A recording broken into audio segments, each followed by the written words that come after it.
Alfred the Great's prize in the skies. Once there was a magic house where everything was alive, the teapot and the kettle and the pot and the clocks and the lamp and the bin. And in the garden there was a wishing well. In the magic house they were having a contest to find the best bubble gum blower in the world. Uncle Teapot was the judge. He would give a golden star to the blower of the biggest bubble. But the bubbles kept bursting, and there was gum everywhere. "What a mess," said Kitty Kettle. "Throw that bubble gum into the fire at once." So they threw their bubble gum into the fire, which burned in Alfred the Great. They watched sadly as it sizzled and bubbled in the heat. But the heat made the bubble gum do more than sizzle and bubble. It made it rise. And it rose and rose until it began to cover Alfred the Great's face. When that happened, poor Alfred tried to blow the bubble gum away from him, but instead of blowing it away, he blew it into a giant bubble, which disappeared up the chimney. Then the bubble came out of the chimney pot, and it grew bigger and bigger and bigger, until it became so big that it lifted the magic house right off the ground and took it flying high in the sky. Inside the magic house, they were very curious to see how big the bubble gum had grown. "I'll just step outside to see," said Uncle Teapot, opening the door. But the house was too high in the air to step out of. "Help, help!" cried Uncle Teapot, and the others pulled him back. "We're flying away!" "Help!" they all shouted. "Help!"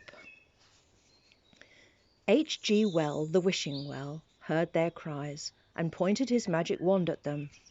But the house was so far away that the magic spell missed it and hit the clouds instead. When that happened, the clouds began to behave in a most peculiar way.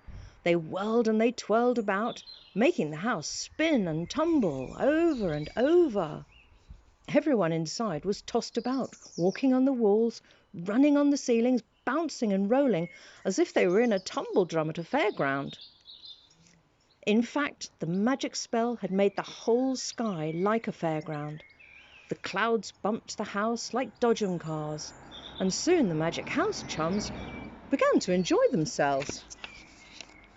For when they had escaped the bumping clouds, they came to a rainbow which was twisted into a roller coaster shape, and they slid up and down on its dips and twists. "Hooray!" they shouted, as the house whirled round and round the curly colours. "This is better than the fair! Hooray!" On they sped until they came to a huge bump in the rainbow. They shot up into the air and were caught by a wind, which blew them high, high, high into the sky like a rocket. They flew higher and higher above the clouds and further above the world, and on past the stars, until at last they came to the moon. "What on earth are you doing here?" said the moon. "I've never seen a house here, not even a magic house." So they told the moon about the bubblegum blowing contest. "Can I try?" asked the moon. "Of course," said Uncle Teapot, and he gave the moon a huge piece of bubblegum.